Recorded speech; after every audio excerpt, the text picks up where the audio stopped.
Hello there and welcome to J Painting. I am JJ, and what do we do on this here channel? Well, we talk about the hobby, we do lore videos, Drunken Explains, tips and tricks, a bit of reflection on the hobby itself and how it's changed over the years. There's lots to talk about and a bit of something here for everyone. So this one is for people a bit like me. These are for those of you out there who are a bit true to my heart.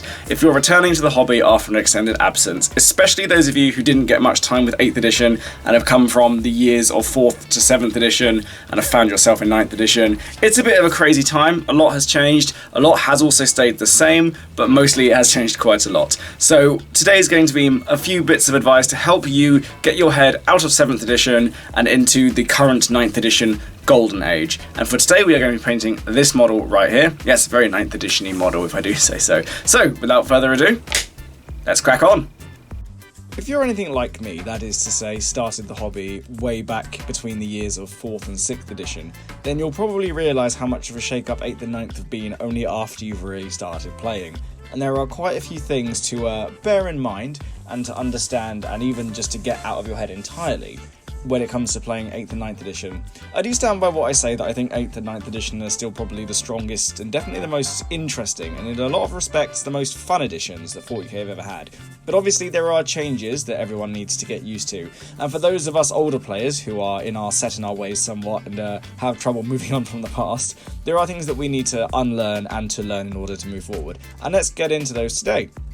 So the first thing I think it's worth remembering for the things we should be unlearning first. So the first thing, and the hardest thing, is that there are far more things out there that have multiple wounds. Space Marines being the most obvious one these days, and Terminators, but also monstrous creatures, and obviously tanks. All of these things have multiple wounds now. They aren't simply one-shot kills from big guns. And that's another thing that's important to remember, is that big guns won't instant kill you the way they used to. Now, obviously, anyone remembers the days of las cannons and crack rockets sniping things like Land Raiders and Space Marine captains off the boards will remember how frustrating those were. I can say that is thankfully now much, much rarer thanks to the new damage system. And yes, the other thing to bear in mind about this is that far fewer things will be wounding you on 2s, and far fewer things will be wounding on 6s now. You'll see 3 and 5 far more frequently than you will anything else, and that's really important to remember. The extremes aren't as big, and the consequences don't feel as severe game to game, and I think that's worth remembering. So just to very quickly bear in mind here that if we were to cohesively sum up these things together, things having more wounds, instant death not being as much of a thing, but there'll be more on that later, and 2s and 6s being much rarer, I think it's fair to say that everything, strictly speaking, has a much greater chance of surviving fusillade of particularly intense fire than it used to. And even lower strength weapons aren't as unforgiving as they used to be. I'm sure we all remember the days, frustratingly, where a las pistol could snipe a Terminator off the board as easily as it would snipe an Orc boy off the board, and that was definitely frustrating. But those times are well and truly over. And as a result, the overwhelming majority of things that are supposed to be resilient are indeed that, more resilient. Talk about monstrous creatures from the Tyranid side of things, they all have way more wounds than they used to. Greater demons have more wounds. Things like Plague Bearers and Plague Marines, as we all know, have a higher toughness than they did previously and far more ways to survive dangerous wounds. Space Marines obviously have their extra wound, which goes without saying, and I think it's fair to say that what this is worth remembering is that if you're from that time of everything has one wound, rocket launchers kill captains, etc., then it's very easy to think back to that time and realise that everything can be killed far more easily. That's no longer the case, so you don't have to be quite so cautious when it comes to putting your models on the board. They're less likely to be shot off unless you're being faced by weapons that are designed to kill you in one, but thankfully those weapons aren't super common, and even when they are more frequent, there are ways around it. The next thing to bear in mind is that cover really isn't what it used to be. And I do say this with the awareness that the cover system overall is very different and terrain is very different. Terrain now fits into quite neat categories, it now has far more defined rules, and it's far more based on the kind of terrain you're using rather than applying rules to it during the game. One of the things that I fell down a lot on, and a lot of people I knew fell down a lot on, is being able to clarify what terrain did at a lot of times. But now we have things such as, defense, defensible, difficult ground, obscuring, etc.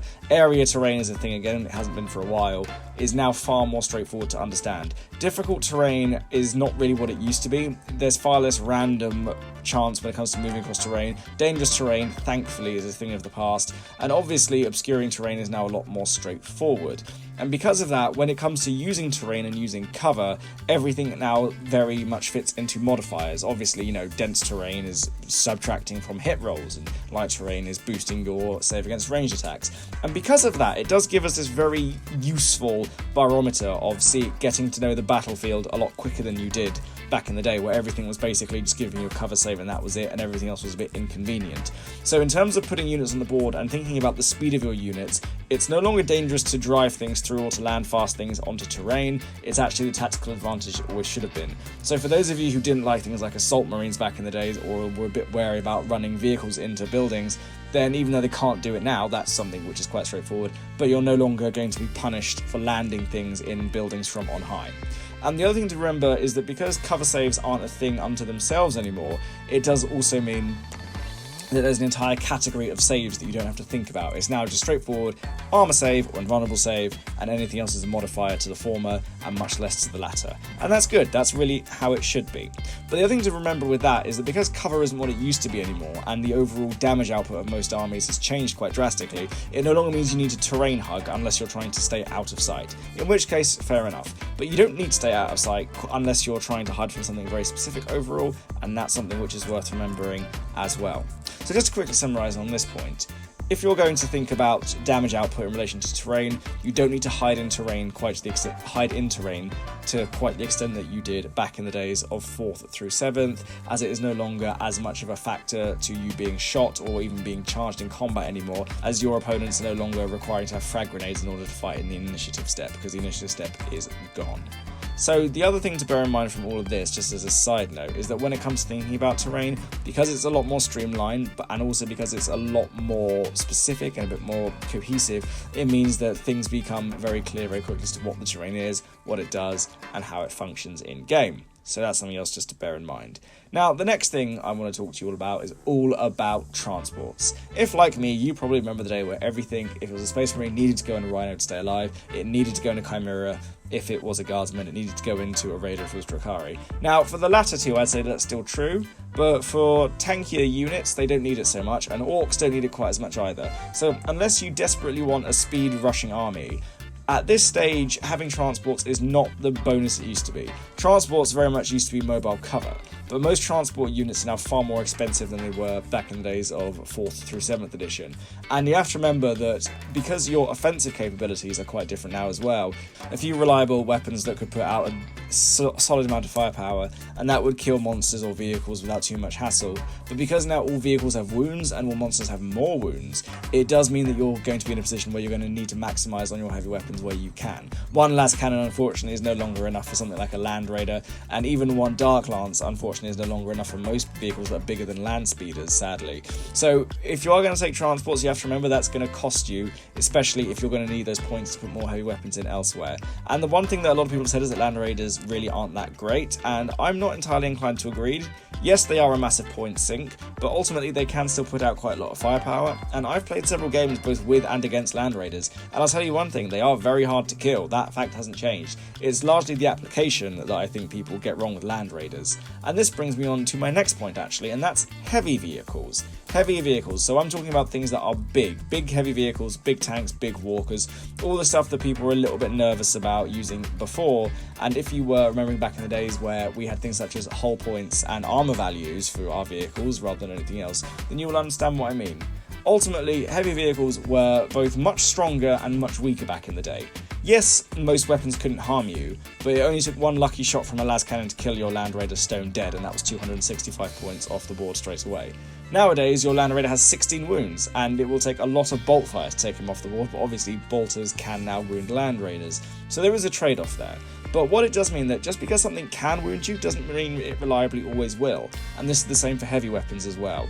And there is something very frustrating but also quite relieving when you are either targeting or being targeted by a heavy weapon that can kill your tank and its damage roll is reduced to a 1, or the damage isn't high enough to kill you. That's always quite relieving. But because of that, it does mean that you're not necessarily limiting yourself by taking them these days. If you do take them, you have to be very precise why you're taking them and what you think they're going to do, and be very realistic in terms of what they can do. Yes, a Land Raider can fire 4 las cannon shots, they can all hit, they can all wound, but you may only end up taking 4 wounds off whatever you're targeting, but ultimately that's the risk you take. Heavy bolters have a bit more firepower, so there is also that. And then of course there's the Redeemer and the Crusader, that both have their advantages, obviously, but Land Raiders being used as transports is not the only thing they can be used for these days. Similarly, monoliths are very different, as are things like Lehman Russes, as are even things like battle wagons, because they no longer all effectively only have 1 wound. They are a lot more versatile, but because of that and how the weapons have all changed, the big guns of yesterday, such as the blast weapons, are no longer what they used to be.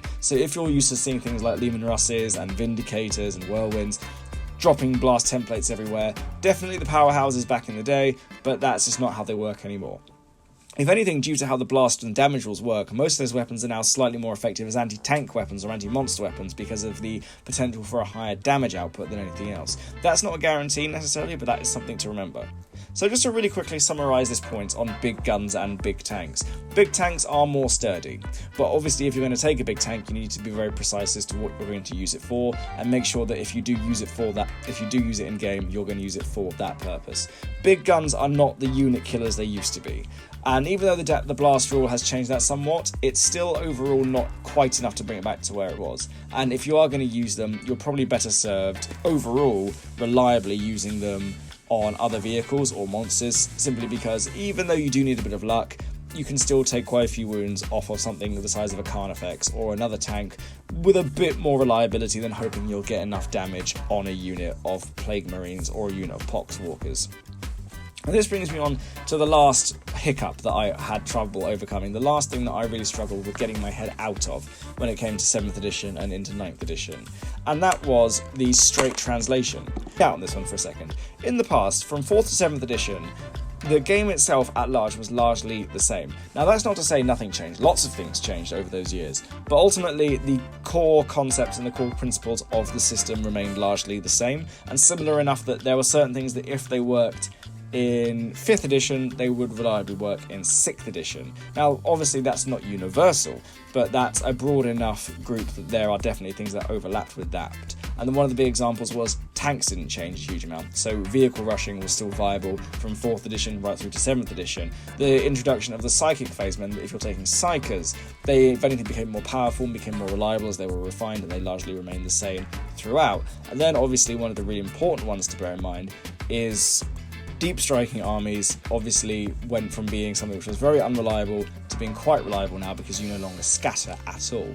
And that was something which was quite important to remember, is that certain armies always remained off the board and certain armies always remained in the fronts of people's minds. But with going into 9th edition, all of your old concepts and your old ideas for your armies have changed. Some things do still work and some things do carry over quite nicely. Being precise in terms of if you're a combat army or a ranged army is obviously one of the big advantages, but now it's actually slightly more applicable to want to be a psychic army simply because there are more psychic units around than there used to be, and every army now has more access to its own psychic powers than it did about 5 to 10 years ago. And that's the other thing to remember, is that because there's so much more has been added to every army and the codexes stand up more on their own, you spend more time looking at the codex rather than necessarily the individual rules of the game. As I've said in a previous video, because there were so many special, universal special rules, and every army had access to them, it meant that every army played the same in some respects. But now you need to get to know your codex better than you need to get to know the rules, whereas before, arguably, it was the other way around. You needed to understand all the USRs and how the rules worked before you really got to grips with how the individual armies within your units work, the individual units within your army worked, because every army was really singing from the same hymn sheet, but that's no longer the case. So that's something which is worth bearing in mind. So just quickly sum up this point. If you're used to seeing each edition change and coming in and out of the hobby and knowing that you can reliably take a similar army as you did back then, it's worth re-examining that for 9th edition, because a lot of armies simply do not have the same effect as they did back in the days of 6th and 7th. And I also think it's worth remembering, as a final bonus point, weapons in your mind that were extremely powerful back in the day may not be the same. Some of them are, undoubtedly, but it's worth checking the ones that are reliably powerful and the ones that are a bit more random in terms of their final damage output. So if I was to conclude, which I'm going to do, on all the things I've said here today, is that the differences between 9th edition now and 8th in some cases, but definitely 7th and before, are bigger and deeper than you may necessarily realise. If you are returning to the hobby after an extended absence, then the thing to remember to initially go with is that check to see how your army has changed, and examine the rules and examine the codexes before you start assuming that one thing's going to work or another thing's going to work. And this is the most important thing to remember, I'd say, is that because of how much the game has changed, looking at it as a continuation of 40k in the past may not be the best way of doing it. Look at it almost like looking at a brand new system and a brand new way of playing with armies that you may already have, or armies, or expanding the ones you already have, and that will help you a long way. I got a bit lost going into 8th and 9th edition. I didn't play much 8th. 9th edition I played far more of over the last years, and I think it's worth remembering in that respect that you are going to do better if you get to know the rules as they are, rather than trying to reconcile what you thought it was to what it is now. So I want to hear your thoughts on this. Is there anything else out there you think is noticeably different between the previous editions and this one? Is there anything that is similar between the two of them, aside from some of the model ranges? Let me know your thoughts below. I look forward to hearing from you. Those are my thoughts on how to get your head out of the old editions of 4th through 7th, even 3rd, and into the glory days of 9th edition. And I hope you do find these helpful, and let me know your thoughts down below if there's anything else you think is worth knowing, especially for those of you who are playing 9th and do remember 7th, and if you've made that transition more easily. Any other tips will very much be welcome in the comments below. And whilst you're down there, like, subscribe, all that good YouTube chilly stuff. There will be new videos every single week. And whilst you're down below, have a look at the links to my website, see what services I provide. Have a look at my Patreon if you want to support the channel, or just some pictures of toy soldiers. But thank you all very much for watching. Goodbye, and have a lovely day.